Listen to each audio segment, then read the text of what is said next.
We're here?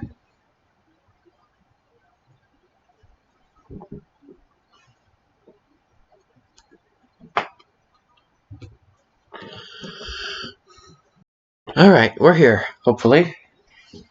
Hey there, everyone. Can you hear me this time? I really hope you can hear me. Let's see, am I live?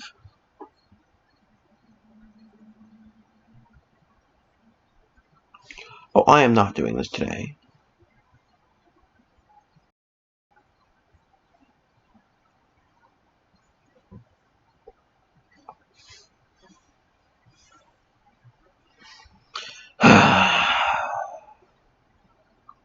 You know what? I'm just gonna do it. If this doesn't go right, fine. I'll just make a video. I'll just make a video explaining what happened.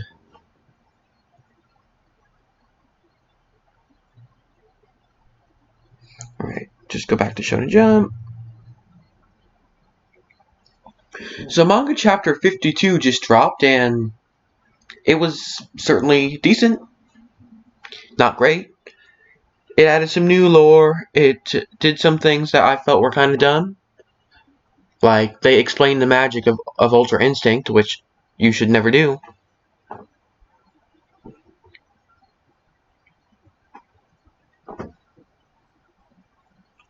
Other than that, it was pretty neat.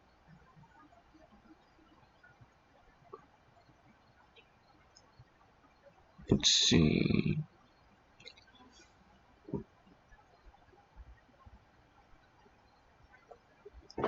Yeah, I'm going to explain the chapter now. So if you don't like summaries, just, I guess, leave for a few minutes. I can't put a time stamp on the screen because this is live. So we pick up on Planet Yardrat, finally. And Vegeta meets the Yardrats with Uriko, and they confirm that the Yardrats do come in multiple types, which is something that was in Dragon Ball Online and Dragon Ball Xenoverse, I believe. I have never played either of those games, so if you have, please don't comment please don't comment something like that in the chat. Or I guess you can do whatever you want, but and I can't see the chat. That's just lovely.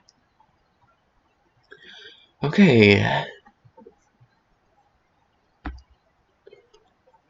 Which one of you? I'm still trying to figure out this new format I'm using for streams.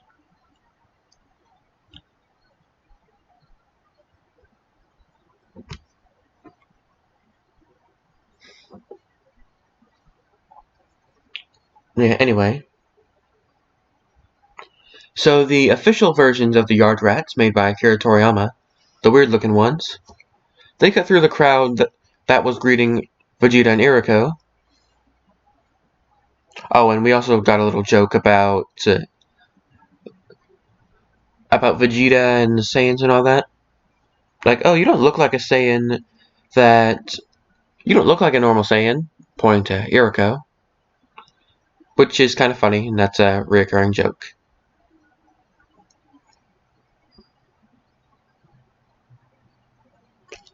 And they also talk about how the Ginyus went to Yardrat and almost conquered it, except they didn't. So just more lore. And Vegeta confirms what I thought when I made the last manga chapter review. That they were just going to teach him instant transmission. Or instant teleportation. Whatever you want to call it.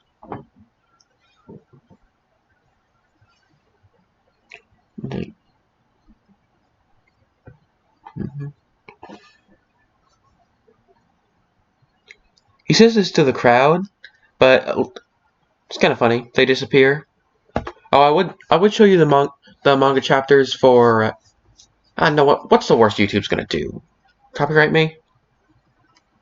Oh wait, I'd have to go and add that, wouldn't I?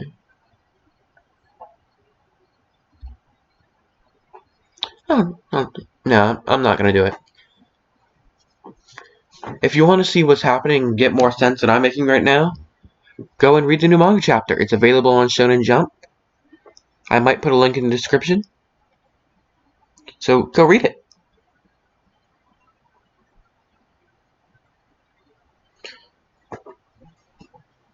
Yeah.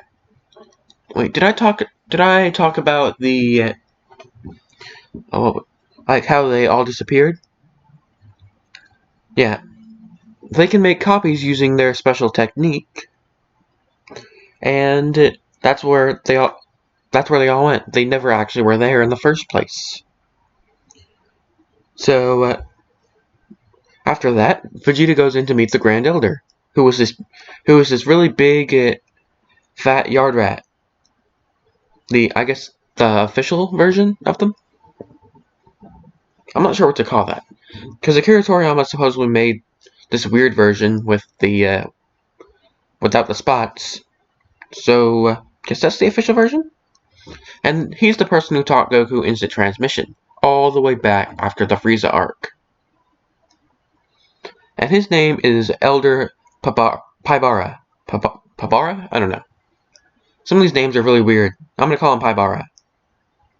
Like, oh, you must be Vegeta. You look quite simple for a Saiyan. Reiterating that joke that we saw a few panels ago. Like, I understand you're hoping to beat this Moro fellow. Yes, we do have a technique. And Vegeta's like, yeah, I am. Do you have a technique that can help with that? But the Yard Rat's like, I'm afraid you misunderstood. We're not blessed with some great wealth of techniques. Bum bum bum. They devote their studies to a single thing, so they can't just teach someone instant transmission or something like that. Their whole thing is what they call spirit control or ki control, which they can use to make copies, increase their size. Oh look, the cops are outside. Lovely.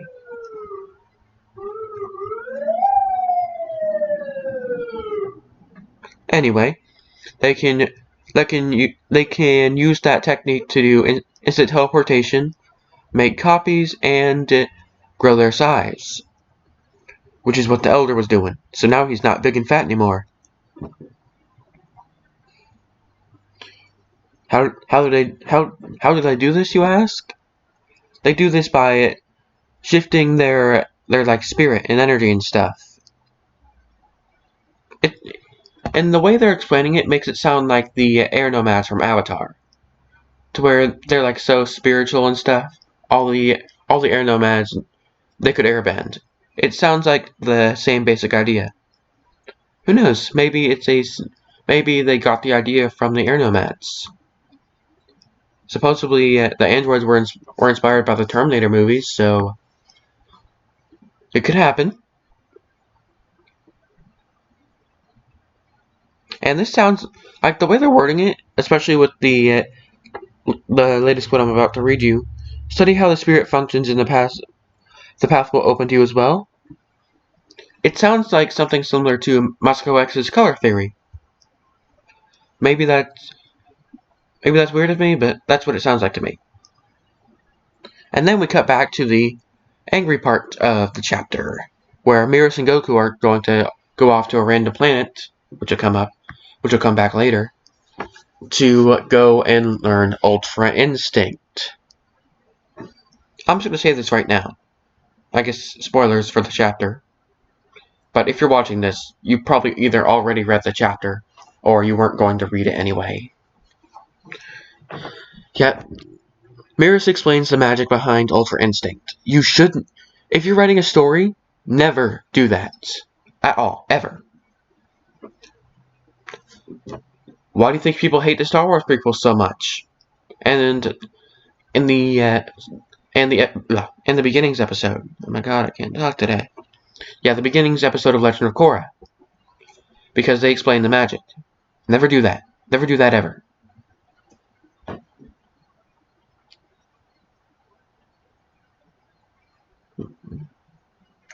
So the convicts made a move on to another planet, but that's not important right now. because we're focused on the Merus training.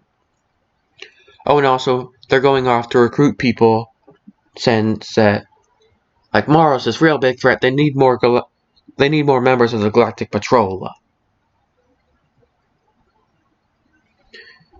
And the Galactic King brings up that maybe they could recruit Piccolo, which actually isn't that bad of an idea. And for those of you who like Piccolo, don't worry, Piccolo gets to do a thing in this manga chapter. Speaking of Piccolo, he's over on Kami's lookout, or Dende's lookout? The lookout. And he's trying to come in contact with the other Namekians, who of course are dead, because in the last chapter, Moro ate planet Namek.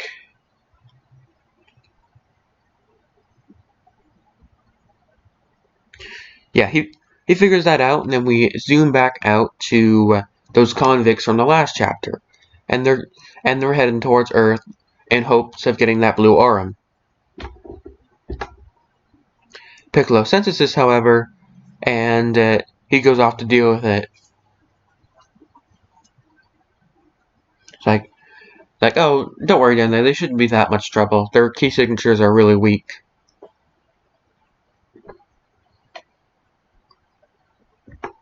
So Piccolo goes to the area where they're going to land, and he starts up a little dialogue with them after they try to shoot him. But this is Piccolo. He's probably somewhere around a Super Saiyan level. I don't know, I'm no power scaler. So, yeah, he dodges all that, and even if he didn't, it does nothing. And he appears on top of their ship now. It's like, shooting without asking any questions, you're the rudest guest I've ever met. Then we cut back to the lookout real quick, and we have Bulma and Mr. Satan with Bra, or Bulla. I know the manga calls him Hercule, but his name is Mr. Satan. That's like the whole thing. And my only question with this part is, why bring Bulla or Bra or whatever you want to call her? Why bring her? And why bring Mr. Satan? It just makes no sense. Because Boo's not here, obviously, so why bring him? Yeah, Bulma comes here with this little communicator, and she puts Jocko through, and he's all like, you know, we would like to recruit Piccolo into the Galactic Patrol. And no, that's not quite yet. He didn't say that just yet. Bulma says that in Jocko's stead. And Dende's like, oh yeah, that's right. The Galactic Patrol are doing a thing right now. And Bulma asks for, and he asks for everything Bulma knows about it. Oh, please don't do this right now. No, bad. Bad Streamlabs, bad. Don't do this. Oh, good. So it might crash. There's nothing I can do about that. But I could upgrade the encoder. I'll do that later. So yeah, after Piccolo had jumped on top of their ship in the shot we left, they try and fight Piccolo, which does nothing. But one of them has the smart idea to try and grab Piccolo's cape, which fails. Because Piccolo's all like, you know, I'm pretty used to that maneuver. But before that, we get a neat looking fight between these people in Moro's army and Piccolo. And Piccolo, it's pretty neat. And Piccolo uses his stretchy arms, which he should have used in that episode. Should have used in that episode of the Tournament of Power. Why didn't you do that, Piccolo? You're stupid. The person who wrote of that was stupid. So yeah, he uses his stretchy arms and he just throws them around. And he's like, I'm used to that, so don't even try it again. And he takes the 2 prisoners that he had grabbed and he throws them at their leader, knocking all 3 of them down. And he's like, what's with this planet? How'd it come to be more power? I can't talk today. How'd it come to be home to more powerful beings like this? Then we cut back to the lookout again. And Jocko explains everything, Namek's dead now, everything's gone. Dende gets upset, and Popo's just kind of there. And then Jocko's like, hey, since Goku and Vegeta are off training, we'd like to recruit Piccolo, also Gohan, and some of the other Z fighters, specifying the bald ones, being like either Master Roshi, Tenshinhan, or Krillin. I'd go with Master Roshi, personally, because he knows something similar to Ultra Instinct.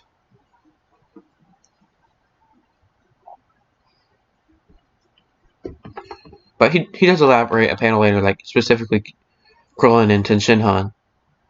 Come on, Jocko, you don't want Master Roshi? He almost learned Ultra Instinct that one time.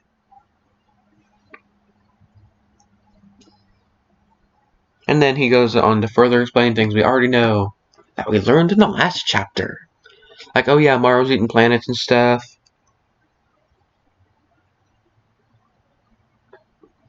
And then they ask how exactly we're supposed to recognize the scouts that Maro sent off. In case they show up.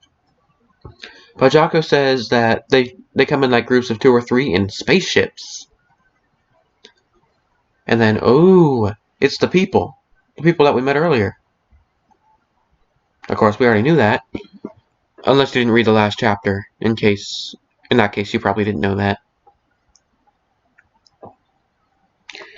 Yeah, their leaders, oh, we're not the prisoners under Maro. We're just your average boring space aliens. And Piccolo, being kind of stupid, it's like, okay, I'll let you go. Just leave this planet immediately.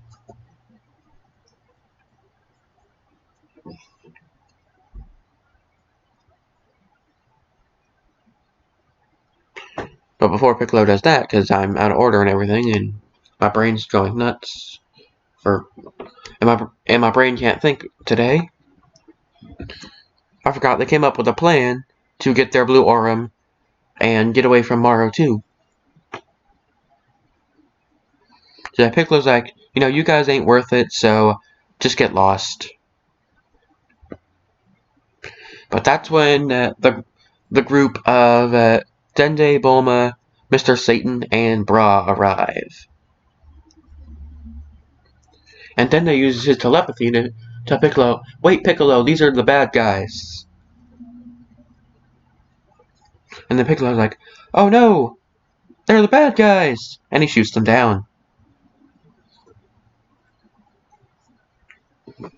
I gotta say, great job to Toyotaro for getting some of the panels, getting some of the pages to have less panels. There's still a lot of panels. This next page has 8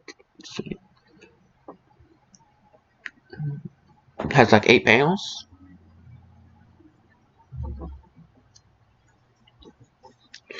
Hey, oh, come on. Don't do this to me. This is the second time this stream. Good. Huh. And Piccolo's like, oh, you tried to trick me, huh? But the short fat one was like, you're too late, as he's laughing. We already sent word to the main forces. They'll be here any second now.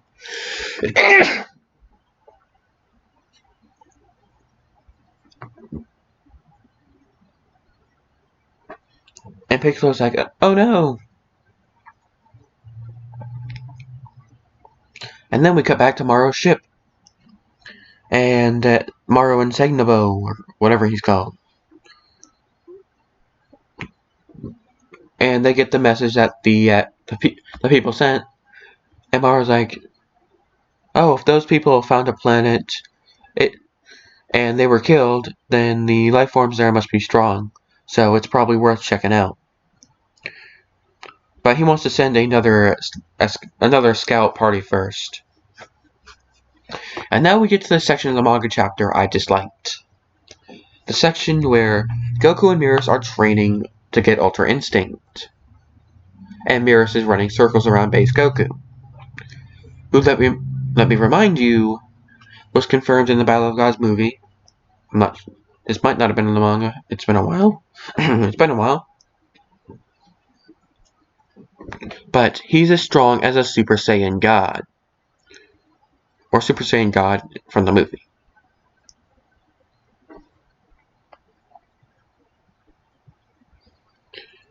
So they stop for a second, and Goku's like, "Oh, it's not working."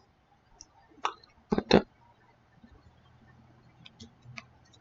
It's like, I gotta empty my heart and mind for that move to work.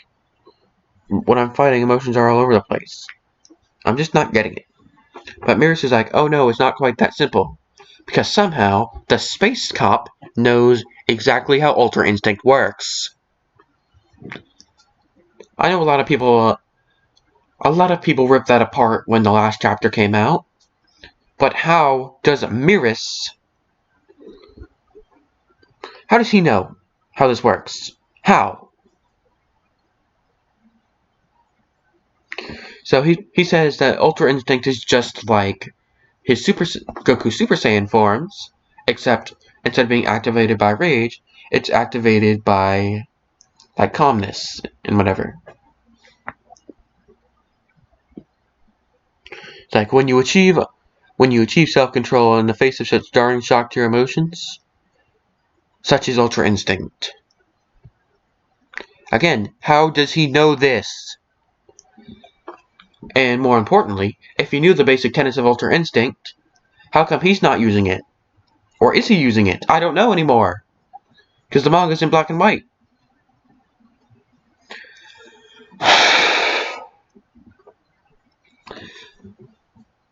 I don't know anything anymore.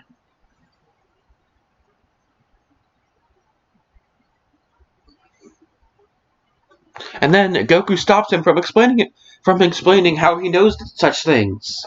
Which is just great, isn't it, Toyotaro?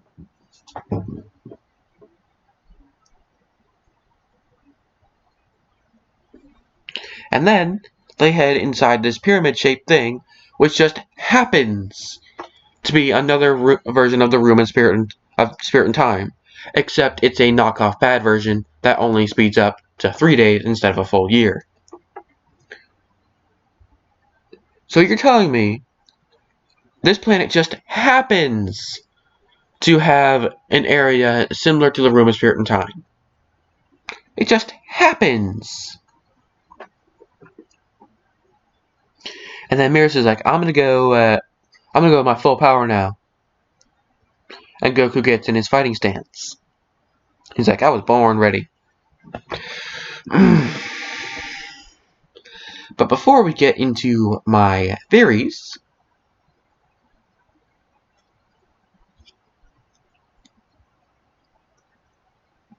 hold on. Yeah, this was live. When did this start? Before we get into my theories, I just want to go through everything again. Because earlier when I first read this manga chapter, I talked about it with one of my friends. And here's what I said. For the positive aspects, Piccolo gets a chance to shine, and unlike in some other sections, they don't undercut this. He just gets a nice, cool section. He gets a nice few pages for him to shine. They also blend together the lore of the art rights that Toriyama came up with in the anime version. We learn about the whole spirit control thing, which will probably allow Vegeta to do the like energy drain sort of thing. Or maybe he'll just use or maybe he'll just become a copy on like whatever planet they're fighting Maro on. Or maybe they'll have some new technique which I just thought of. I just thought of this, and I read about this in Naruto, because I'm reading through that right now. But I'll talk about that in a second. And the negatives. It's pretty much another setup chapter. As far as the showdown against Moro, we don't really progress anything for that story. And Merus is pretty much like on angel level now. Who knows, maybe he was an angel in the past. I don't know. And Merus explains the magic. Don't do that. Never do that ever. Like I said earlier with the Phantom Menace example. People don't like it when you explain the magic. Some people do, but they don't actually like that. And they also go to a planet that is pretty much the Room of Spirit and Time, but the bargain bin version, which I'm not really a fan of. Goku stops Merus from explaining himself, which I'm not really a fan of. Yeah, I talked about that. And then Merus says he can use his full power now, which is most likely comparable to a Super Saiyan God or a Super Saiyan Blue. So, you're telling me some space cop is equal to a Super Saiyan God, or even surpasses a Super Saiyan God? Maybe I'm just upset because the God form is my favorite. I don't know. Maybe I'm just too partial to the God form. I don't know. But now, the one place that was allowing gods to be viable is now taking it from the second fiddle it once was to being, Piccolo. Someone who's just kind of there and doesn't really do too much. Great job, Toyotaro. Great job. I mean, I guess overall the chapter is fine, but it's just fine. It's not good, it's not great, it's not horrible. The bad certainly stand out, but they are few and far between as far as this specific chapter goes. It's not as bad as what happened in chapter 50, where where we get Maro's third wish, and that's kind of stupid. But it's overall great. I just don't like how they're explaining the magic of Ultra Instinct. I would prefer if it was an enigma that Goku can only go into under very, very special circumstances. And maybe they acquire some higher power, like a Super Saiyan Blue 2, or because they already pretty much have full power Super Saiyan as far as Super Saiyan Blue goes. So I don't know.